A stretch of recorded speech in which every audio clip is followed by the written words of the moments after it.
All right, here we are, another episode of the Grail, and today is a very special day here. I am obsessed with mid-century architecture. I love the desert. I love Todos, Santos. I love the Baja. I love Joshua Tree. My man right here has it all in his blood. Introduce yourself, brother. Oh, my name is Jorge Gracia. I'm originally from Tijuana, and I'm an architect. Work on both sides of the border. I'll tell you, I was, I've been going to Cabo since the 90s, back in the dirt road days where they had just the Dairy Queen and nothing there.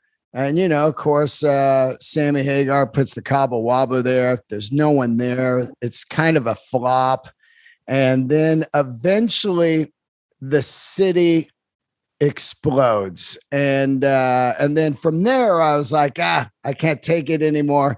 And I venture over the hill to Todos Santos and lose my mind over there. Staying over at Rancho Pescadero and all of that kind of thing of the Pacific side, and fell in love with it. And I've been in love with it since the 90s. I'm obsessed with it. I wanted to live there.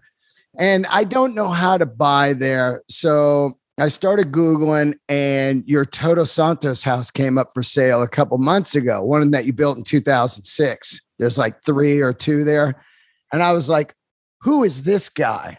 And then I dig deep down the rabbit hole, which is what I always do. I find you and then just lose my mind over the projects that you have made over the years. It's incredible, man. Your work is beautiful. Thank you. Yeah, it's one of the first projects we did actually in 2006. That 2 houses, and actually it was for a client from LA, a French guy from LA actually, that wanted to have a second home in Todos Santos, and I fell in love with it too. I bought a property there. I have a property now. It's a magical place, definitely. Let me ask you, growing up in Tijuana, and I don't know what you were doing young there, but how do you get into architecture? Because Tijuana, I've been many times, it's not really known for architecture, but there's incredible stuff just a short pop over to San Diego. So how do you get into it? Well, actually, when I was 17, I got into an exchange program from the Rotary Club, and I went to Belgium. And I didn't knew that I wanted to be an architect. I didn't knew what I knew. I love design, but I knew even what architects or engineers do. And I was like, I should go to engineering or architecture or graphic design. I didn't knew. And when I went to Belgium, I stayed 1 year there. And what I noticed that we didn't have here is that the public space, the use of the public space, the transportation, the in-between architecture. Like when you talk about architecture, you talk about a building, but I fell in love about the space in between those 2 buildings. And that's the thing that intrigued me a lot when I was 17, because living in Tijuana, we used to go out a lot, but the city is not designed for that. No. No plazas, no parks, no recreational areas. It's all architecture. Yeah. So that's how I kind of started liking. When I came back from that trip, I enrolled to architecture, and I fell in love. And it was a progressive thing, because you have to know to be able to love something. And I didn't knew what it was at the beginning, even at the when I was studying there. So when you come back to Tijuana, you enroll in an architecture school in Tijuana? Yeah, I enrolled in Tijuana in architecture school, but in reality, I wasn't that much focused on that. When I finished my 4-year, it was 5-year program, I looked for places where I could work in the city of Tijuana as an architect, and none of them were interesting to me. So I found a job actually in a company from the Samsung television company that they have factories in Tijuana, and I started helping another architecture firm here build those factories. And I fell in love about the building system of tilt-up walls out of concrete on the floor, and then with cranes that we imported temporary the big cranes because we didn't have cranes in Tijuana. We imported from California and erected the walls and all to see the exposed concrete, and then attaching all the steel beams and everything. And I was in love with that. But then it comes the finishes. And that's when I said, no, this is not, they should leave it the way it is, just this concrete and steel. And they paint it and they start putting lots of things. And I thought, no, you know what? I have to live here. I have to move from this town. I started looking somewhere else. Well, I mean, that's an insane type of job to get into too, because you're talking about industrial architecture. It's not really even, they're mostly just concrete boxes, right? Yes, they are, but the building system is amazing. Like to build those walls on the floor and raise. Oh yeah. Yeah, I get that. But as far as design compared to what you're doing now, how do you get into it? Do you start to study like Neutra and case study houses and Frank Lloyd Wright? Are you into Joseph Eichler stuff? What gets you popping off? Because I want to give everybody a real quick heads up before we keep going here. You can go to his website and go to projects. So it's Gracia Studio. Okay. And go to projects, because as we're talking here, I'm going to be talking about some stuff that he did that's just absolutely beautiful. So how do you get into the next level of out of like kind of industrial architecture into beautiful residential and hotels and all that stuff?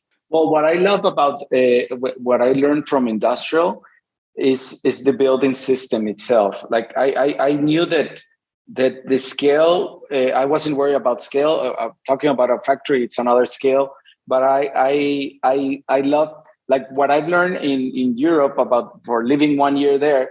I understand like how the spaces feel. How do you feel when you're in a plaza? And I'm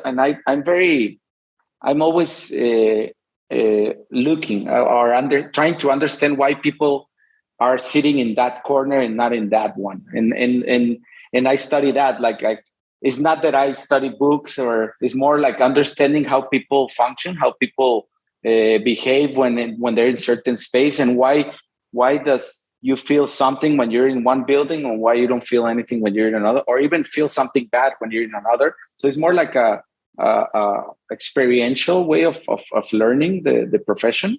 Because I didn't have at my school, it wasn't that much of about the history or other projects. I started learning about that after I worked with another architect from San Diego, the Sebastián Mariscal, he's originally from Mexico City, but he has his office in San Diego, and I worked for about 3 years.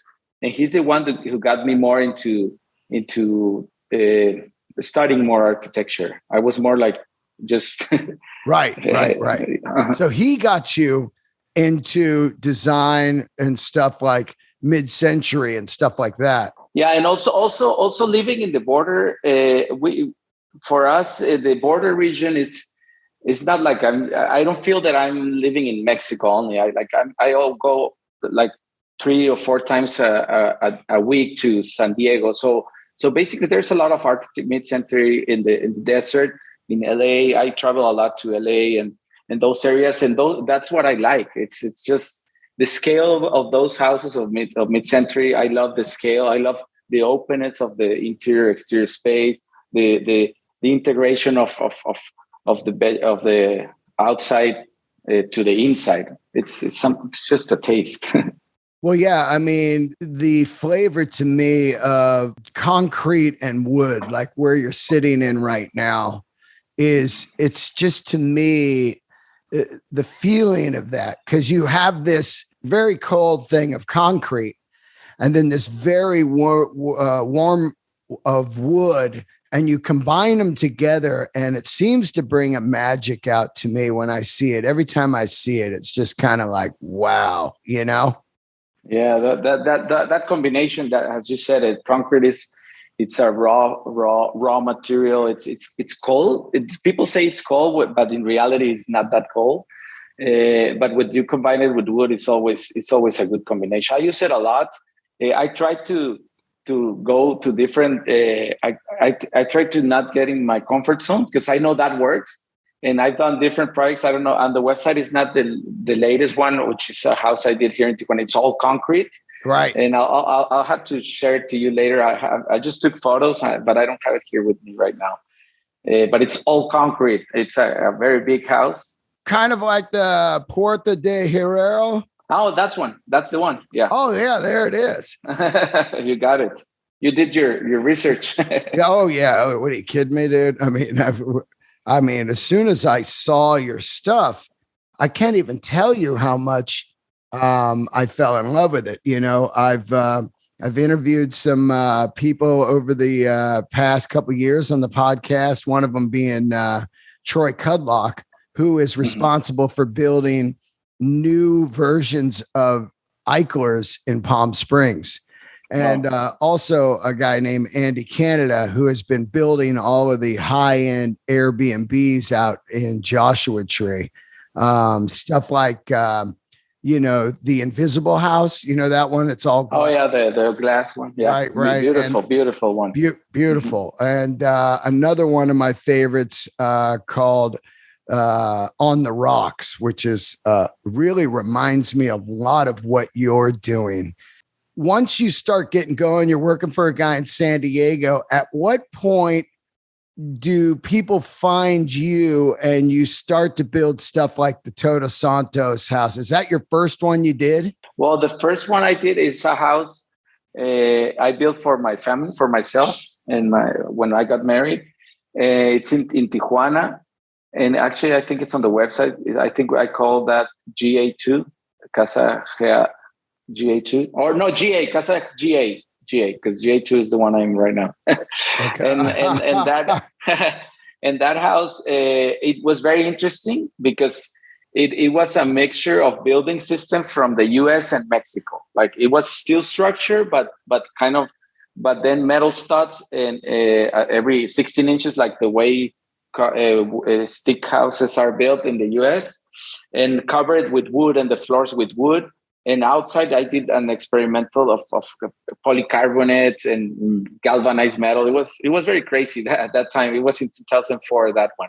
That was the first one. And then after that one, that's when that got published in Grail magazine on the anniversary issue in 2005. Wow. And after that, that's when I started getting calls for the people for Todos Santos and some in Miami and some different places. I'm looking at GA2 right now. That's the one you live in now? Yeah, that's the one right now. It is unreal, dude. It is so beautiful. How long did this house take to build? Well, actually, it took me like 2 years. It shouldn't be. But normally when I build my projects as a personal projects, it takes longer because I'm always working because I'm working for somebody else. I have to take care of the business first and then my house. But yeah, it took us about 2 years. How long would it take if it was just a customer? Around a year, around 10 months to a year, normally. And we all know how free it is to build in Mexico compared to California. Oh my God, the restrictions and the permits and codes and all that. So it's much better to build out in Mexico, right? Yeah, it's much easier, faster. The permit process it goes very fast. And but I'm going to tell you something. And we did a house in Sonoma, in Dry Creek area, and I was impressed, and not impressed because I know it is like that, and how I only had to go to the construction 3 times to supervise. Everything went smooth, and the construction is perfect, like the way they execute it. And that's what I love when I do projects in the US. If you have the drawings right and you have the right builder, then it's amazing how things can happen. Like you could be doing more projects because in Mexico, when I'm building, I can do only like 2 or 3 a year, the most. But I'm changing after COVID. I changed my my structure on the office, and we are not doing construction anymore. So we're doing design, and so we're doing more projects now. We have maybe 13 or 14 projects at a time. Because you're not building them anymore. You're only doing the design. Yeah. I'm already missing it because it's been already more than a year, and I'm used to being at the site. But yeah, that's the way we are working now. Not doing construction.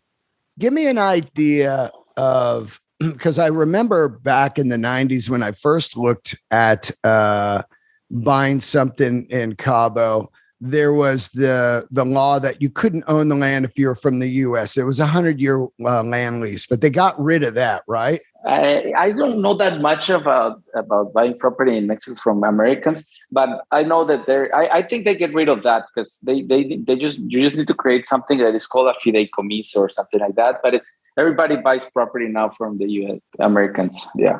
What would the price be, let's just say, of that Todos Santos house that you built there, like in US dollars? What would that cost to build that? The one that you're talking about, the two houses, or? Well, yeah, there's two, but there's one for sale. There was one. Oh, the one for sale. Oh, yeah. I know. You're asking for how much will it cost for in the US, a house like that, or? Yeah, if you were to build it in the US. Yeah. No, in Mexico. Oh, in Mexico, if you were to build it, it costs around, right now in that area is very high. It's around $200 a square meter. Right. Compared to where we are right now. Here, it costs around $120 a square foot, which is 1,200 square meter around here in the north, in Mexico, in the north of Mexico. But if you go to Cabo, it's because you know what, the Cabo, I'm sorry to say this, but it's dollarized. It's almost American prices now. Oh yeah, totally. I noticed so that. And the good thing about Todos Santos is still affordable, and Pescadero also it's very nice. Pescadero Pescadero. Yeah, we're doing another one there, another one in front of the ocean. But what would that cost in America? Like $200,000-$300,000 for a house to build it? To build it? No. It'll cost around 400-450. Gotcha. Yeah, it's not that cheap anymore. Yeah. But the good thing about me is I just like small, like 2-bedroom. You know, I don't. Yeah, just count the square meters. Like if you want to build 100 meters, it'll be like 200,000 or a little less. Yeah. Now let's get into a little bit about building. I saw you built something in Palm Springs that was absolutely incredible. Yeah, we're on permits on those. It's on the Desert Palisade neighborhood. Yeah. We have two projects there right now. That's insane. Yeah. I love it. Yeah. Now let's talk about some of these projects that you did. Mm-hmm. Mm-hmm. First of all, Casa Guadalupe is unbelievable, man. What was the inspiration for that? Was it basically just kind of 50s mid-century? Because it's a killer glass house. It's got this incredible boulder in the bedroom that blows my mind. Now, was that rock just there and you built around it? Yeah, that house was designed in 2 stages. The first stage is the glass area which is dining, living, and kitchen, and 2 bedrooms. And that's a little inspired by the mid-century modernists from LA, like Stahl House, for example, in LA, the house that is in Cantilever on a hill. I don't know if you've seen that house. Yeah. So yeah, it's pretty similar actually. But the second stage, which is where the rock is, it was very interesting because there was the property was being bought by another owner when the hotel opened. And the new owner wanted to modify the house from 2-bedroom to make it a second story imagine a second story over the glass house. And I was like, no, come on, that's not cool. And I was actually, it was the new owner that hired another architect to put a second story. And I was I was traveling to Cabo actually for vacation. And they say, well, I already have this other architect. We're gonna put it no matter what. And I told him, you know what? Hold on. Let me design something real quick, and I'll send it. And I was with my iPad. I designed it, and I put it. I work around the rock, and they love it. And then they get rid of the other architect, and I had to build it in 30 days. What? So, but yeah, and I was on vacation. And so my brother, he used to work with me, and he also as an architect, and he was on the site building. So I told him, you know what, we have to start building without plans. So we built it in 30 days, designed it and built it in 30 days, that second stage of the house. Why did it have to be done in 30 days? Because they had people coming in that wanted to show this, just to show. Oh my God. 30 days, man. So we had, no, it's crazy. I cannot do that anymore right now, because at that time I was very, very young, and it was my only thing doing. It was like I put all my efforts in one project. Right now we have a lot of projects. It's very difficult to do something, and also it's a different condition. Right now it's lots of construction going on, so it's very difficult to get the labor. Oh, yeah. Well, that is one thing I've heard from people, where some laborers will be working on one job, and a contractor will come by and just steal the laborers. I'll give you more money. And all of a sudden your fucking house there's no one there. And you're like, what's going on? And the guy's like, I don't know. I lost my workers. Yeah. Other thing that happened, I don't know if you heard, but I have an architecture school that I founded 8 years ago. Oh, wow. So this architecture school, it's on the same building as my office. I have like 40 students, but I've been very open since the beginning to sharing everything to the students, like sharing all the contacts, everything, like for them to know, because it's more towards better Tijuana than towards competition. I don't feel bad about competition. I think it's good competition. But what happened is that right now for me it's very difficult to get employees, because my students, when they start working on their own projects on their own, they steal my workers and my engineers. so but it's that's fine. That's not a big deal, but it's very difficult to get people to work on their projects now.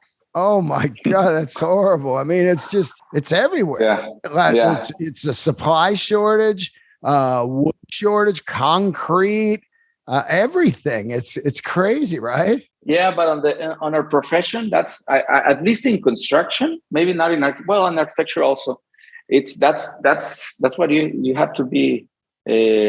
That's what you have to do. It's to learn how to solve problems. Like that's the problem now, and how do you overcome that and do something interesting? Yeah. Let's talk about something that really blew my mind. It's those little kind of box hotels that, they're kind of like pods in the hill. This is insane. I absolutely love this. Let me get what's the name of that? Yeah, it's Encuentro Guadalupe. Yeah. It's in Valle de Guadalupe. Where is that? That's 20 minutes east of Ensenada. Oh, wow. That's the wine country, Mexico's wine country. Oh, okay. Wow. Yeah. Now, how does this project happen? What's going on, people, is I want to tell you, basically, they look like mid-century kind of Star Wars, like those things, those moved on the movies, but they're in the mountain and they're just pods, but they're beautiful pods. How does this happen, and how long does this take? Yeah, I think it's one of our most interesting projects, and that happened in 2007 when they called us, and they took me to a site that it was huge, like 150. At that time, was 100 hectares. I don't know how much an acre. No, hectare is 1.4 acres, something like that. Yeah, it's huge. They wanted to develop it. So, but in reality, they wanted to build. They didn't knew exactly what they wanted. They said, we want to produce wine, and we want a winery, and we want to sell houses. And at that time, I told them that it was very difficult to sell a house in a place that people are not attached to, because there were the popular places in Mexico were places where there was lots of vegetation, where in the south of Mexico, and not in the north. So what I ambition, it was like, why don't we create a place for them to stay, like a hotel, something we prefabricate or something. And once they in love, then we start developing the back part of the property. And that was the main idea. And also the scale, to be able to understand a site like that is a beautiful site.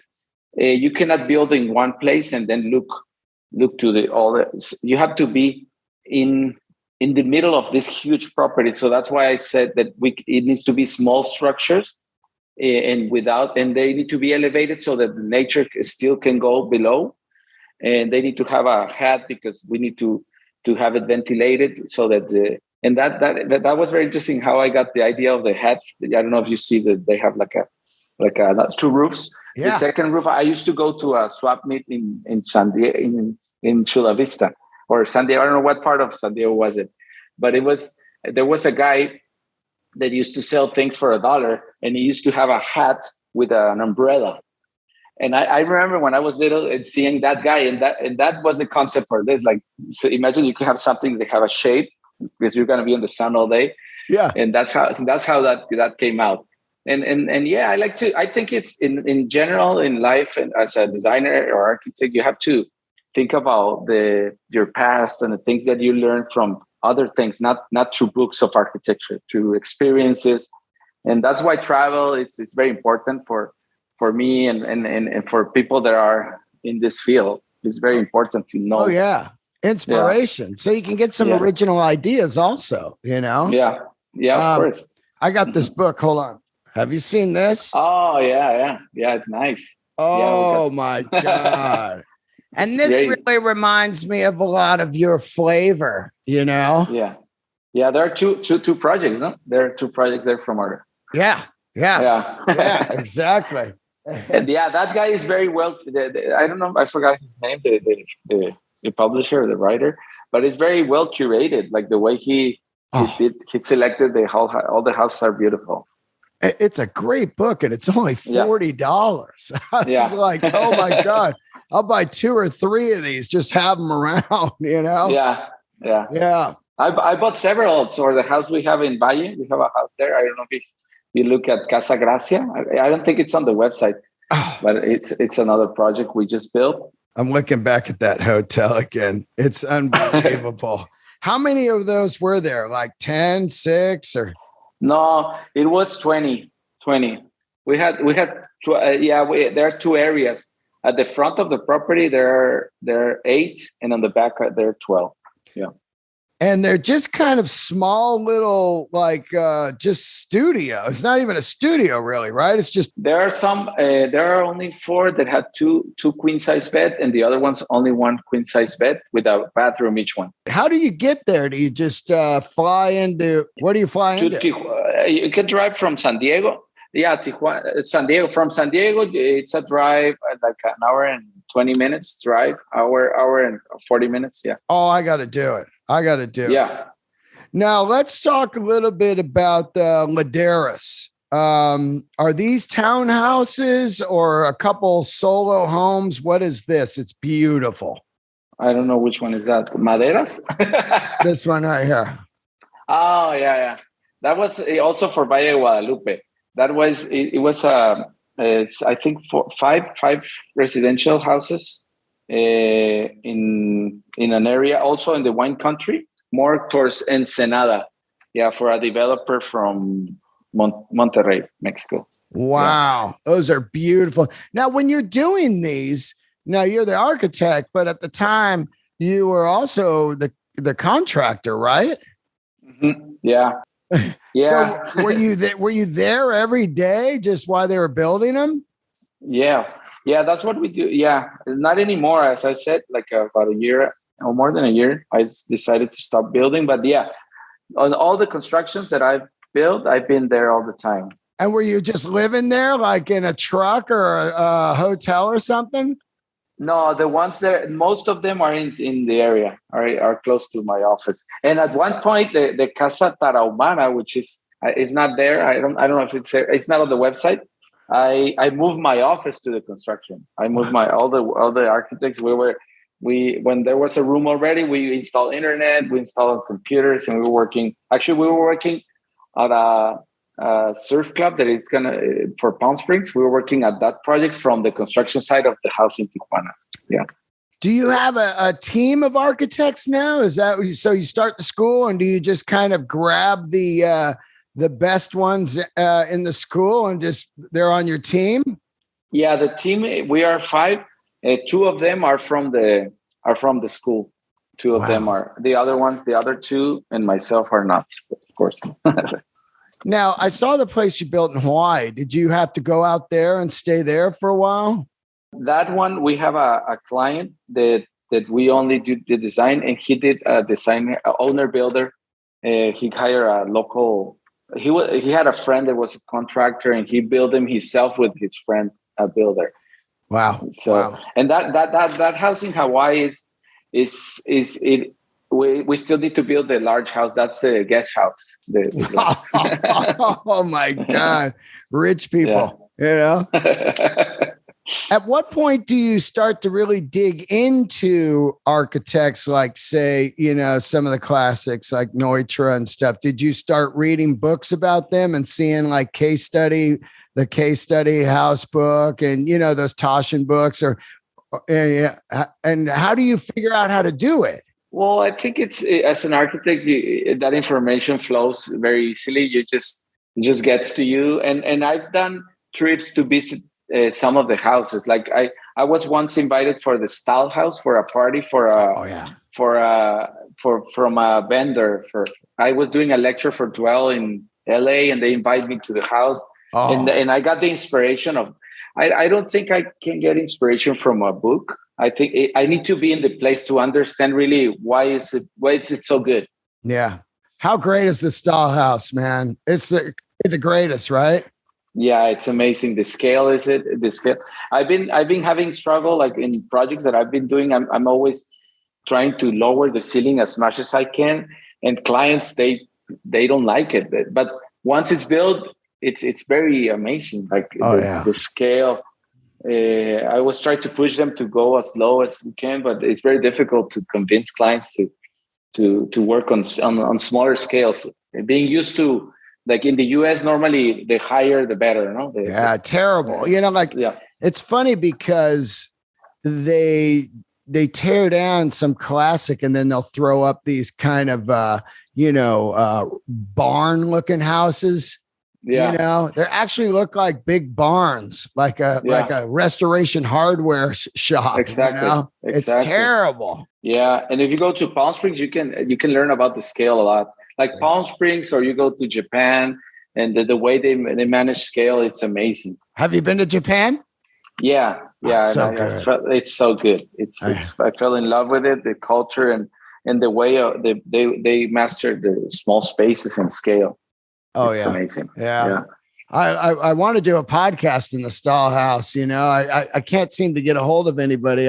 I email them, but nobody ever answers back. They don't answer. It would be cool though to do one in there, just looking out of LA, you know, and the pool and everything. I understand they're having some structural problems below right now, and they're having some kind of fundraiser.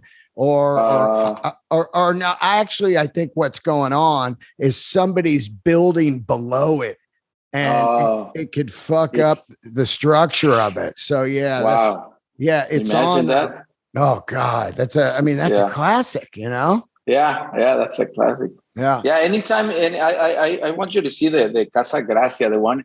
It's a very cool. I don't know if you've seen that one. Which one? I think it's on the website. Casa Gracia. Oh, you get it on Instagram. Instagram, you go to on underscore.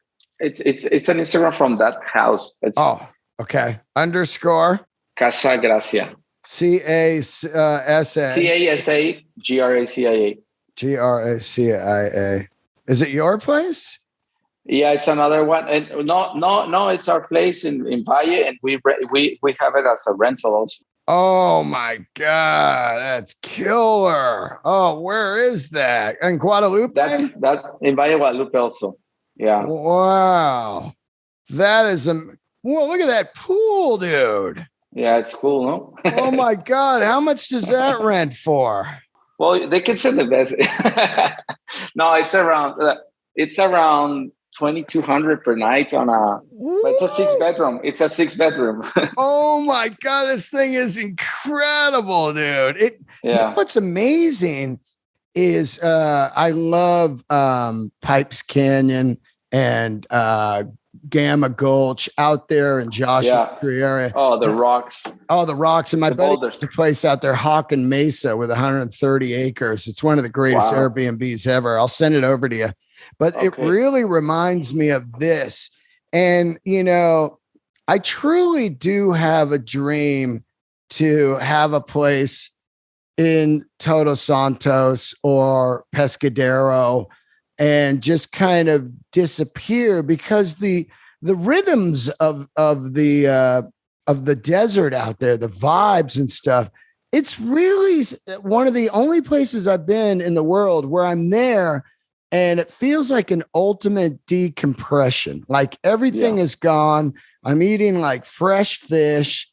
I'm just walking around with no shoes on, and the hot wind, but the ocean.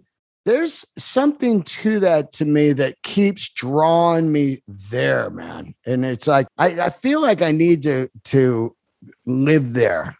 It's magical, and you already have good restaurants. You have lots of food. The food is amazing. The food is amazing. Yeah. The food is unreal. And the people are amazing, man. Yeah. The people are amazing. They're always like, hey, what's going on? And, you know, just get a like a KTM electric dirt bike and just ride around, you know? That's it. That's it, man. You don't need any more. You don't need any more. Yeah. I know these people are like, they get rich and they just don't enjoy life. Like me, I don't want to get rich. I just want to get enough where I'm like, all right, I'm out. You're not going to see me anymore. I will truly disappear. And people are like, you'll get bored. And I'm like, nah, I won't. No, I won't. I won't. I've been out there 3 weeks before. Yeah. And never once. And also, I said this on a podcast, the longer I'm out there, the longer I disconnect, that I just forget about anything. Yeah, I forget about even what date it is. Totally, man. Well, I'll tell you what, man. I would love to meet you and see some of your places if you are in LA, but I would definitely come out to Tijuana and meet you. Yeah. And go see some places, man. And then we can do some more podcasting after we see them all. Yeah, it'll be amazing. And actually there is another thing that will be interesting for you to look, because Tijuana and San Diego have won the World Design Capital. So in 2024, there's going to be lots of events or things happening on the community of both sides of the water, design community, both sides of the water. Wow. So that'll be interesting if you can come and visit. I know you're swamped, but I would love to go out and stay in those little bungalow hotel things and of course, see what that's like. Do you own that, or are you partners with them?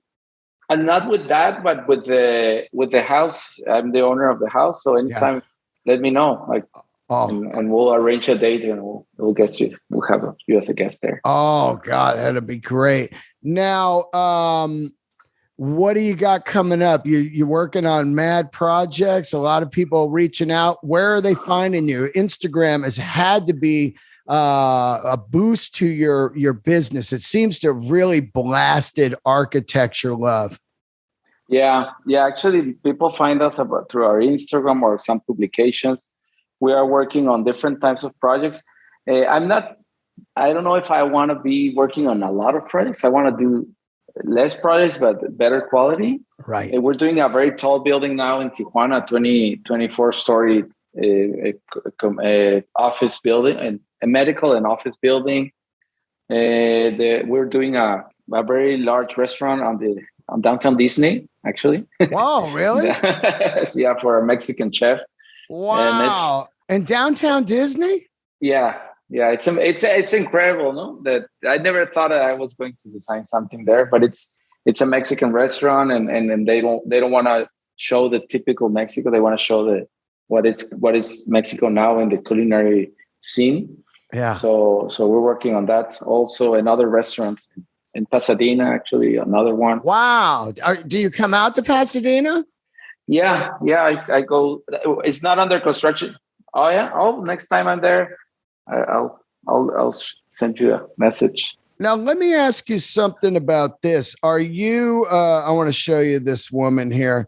Once you design the outside, do you also, like Frank Lloyd Wright, design the inside? It depends on the clients, but we have this, like on the hotel, we design all the furniture, the lamps. I like doing that. But it depends on the client and on the budget also. Right. Oh, yeah. Yeah. The budget. But the reason I ask is I've become obsessed with heavy cement and earth tones of the insides of the houses that, so you got some kind of flow that looks like this, which this lady is doing, which is you have, but what she's doing is like this, a lot of cements, a lot of browns. That was beautiful. I never really thought about this type of stuff before in design, that's just straight That's up. cool. What's her name? I'll give you her name. It's okay. Yana _design_home. Yana, YANA. And this woman, I believe, is a genius. Oh, beautiful. Like, look at this type of stuff she's doing here. Let me get very monochromatic, everything. Right. Yeah. Monochromatic. I was looking for the word for it because, there's something to that where you're in a place and it's monochromatic and it just feels warm because I think we got way into too fucking much white and, high contrast lighting and shit. Yeah. The dining room, look at beautiful. That. Oh my! It's kind of that feeling is the one we're doing for the restaurant for the one in LA. Yeah, kind of like that. That's kind of what made me think of it because to me, this is like it has a feel of Todos Santos to me. Yeah, of course. Yeah, there's a feel out there. It's really wild, man, and I gotta tell you, man, beautiful. I can't tell you how much I love this. Look at this house. She did this. Wow. That's in Yucca, California.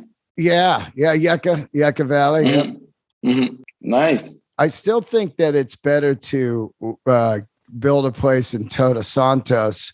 And I'll talk to you about that, about how maybe you have some people that can let me know how to do this because I have no idea, because you can't use a US bank for the loans. I think you have to use a Mexican bank that might be Mexican and American, Mm-hmm. Yeah, I'll have to do some research on that. I don't know that much.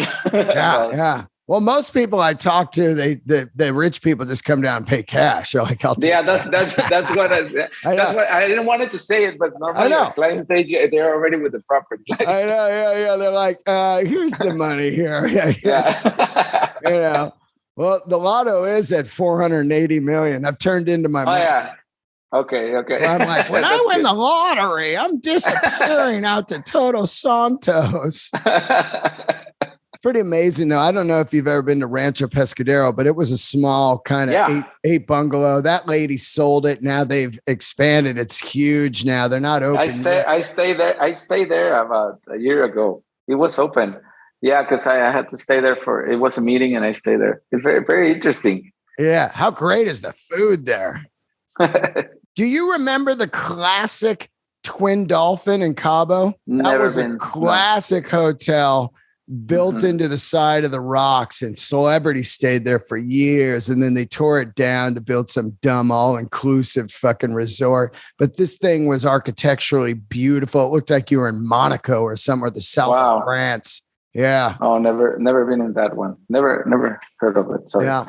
It is amazing what happened to Cabo, right? Just like to think about like Sammy Hagar down there in the 90s. And for him to have a vision of like, oh, let's build a club here. There was nothing there, man. There was nothing. Yeah, it changed a lot. I don't know. I have my mixed feelings. In a certain point, uh, the areas that are dollarized, that's the way I say it, like Americans come Yeah. and buy lots of property. In the long run, they stay organized. Right. And it's very sad that us as Mexicans, we have amazing places and we mess them up. Like we need order, we need more organization, more rules, more to be less corrupted.